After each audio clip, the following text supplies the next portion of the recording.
మీరు ఎప్పుడైనా తమిళనాడులో అరిటాకులో భోజనం టేస్ట్ చూసారా? అవును, ఇక్కడ మనకి ఫుల్ మీల్స్ 100 రూపాయలకి భోజనం పెట్టారు. కానీ నాకు ఆ టేస్ట్ అయితే ఎలా ఉందంటే ఒక పెళ్లి భోజనంలా ఉంది. అదే మాయాబజార్లో ఒక సాంగ్ ఉంటుంది కదా, వివాహ భోజనంబు ఎంతైన వంటకంబు ఇయాల వారి విందు నాకే ముందు అంటూ ఆ పాట, ఈ అరిటాకు చూస్తుంటే నాకు ఫుల్ మీల్స్ లాగేయాలని ఆకలితో వెళ్ళాను.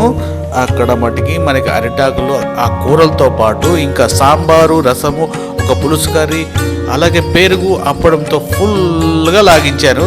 కానీ ఒకటి చెప్పాలి మీకు, అక్కడ సాంబార్ స్పెషల్ ఏంటంటే మనం ఒకసారి సాంబార్తో తిన్నామంటే ఫిదా అయిపోతాం, మళ్ళీ మళ్ళీ తినాలనిపించి ఎంచక్క తమిళనాడు చెక్కేస్తాము. అవును, మీరు ఎప్పుడైనా సాంబార్తో భోంచేశారా? మన సాంబార్ కాదు, అదే తమిళనాడు